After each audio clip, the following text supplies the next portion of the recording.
এখন বাংলাদেশে যেটা বিবিএস বলছে যে 2.66 মিলিয়ন এখন আনএমপ্লয়েড, মানে বেকার আমাদের আছে আর কি। সবচেয়ে বড় সমস্যা যেটা, এটা হলো 10 মিলিয়ন পিপল অ্যারাউন্ড, যেটা হচ্ছে আন্ডার এমপ্লয়েড।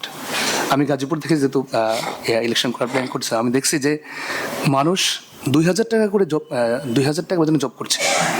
এবং অবাক করার বিষয় যে সকাল থেকে আমাদের টিচাররা আছেন, বিশেষ করে কিন্ডারগার্টেন স্কুল যারা আর কি, টিচারদের স্যালারি হচ্ছে যে 4,000। এটা কি করা যায়? মানে এটা কীভাবে সম্ভব? 4,000 দিয়ে ঢাকা, গাজীপুর বা যে কোনো জেলাতে তার জীবনটা আসলে কীভাবে চলে? আর আমাদের ফোকাস এই কয়েকটা জায়গাতে, একটা হচ্ছে ওভারঅল আনএমপ্লয়মেন্ট, আর একটা হচ্ছে আন্ডার এমপ্লয়মেন্ট যেগুলো আছে, এবং সবচেয়ে বড় কথা হচ্ছে যে আমাদের এখন ইউথ আনএমপ্লয়মেন্ট আছে 2 মিলিয়ন। এটাও বিবিএসের যেই পরিসংখ্যানটা আছে আর কি। এবং সেখানে আপনি কিছুক্ষণ আগে নেটের কথা বলছেন, যে এখানে আমাদের 30.9% হচ্ছে আমাদের নিট এখন, যেটা আর কি আমরা বলছেন not in education, employment, training.